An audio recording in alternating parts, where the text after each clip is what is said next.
His question is that if we find any valuable in the street unattended and take it into our custody and advertise, but none claims ownership, what should we do? What sort of thing? Any valuable, I mean... Any valuable money or watch, anything.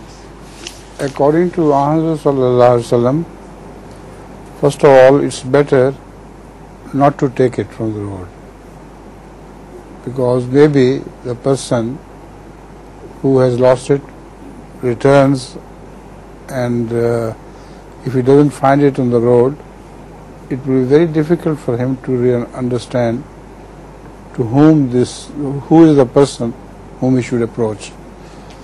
So it's better to leave it, and it is possible that a person may return who has lost a thing.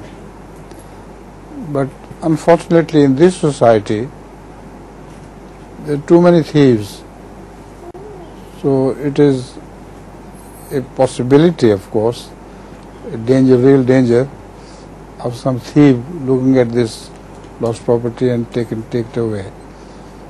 So, but now the answer is in the lost property office.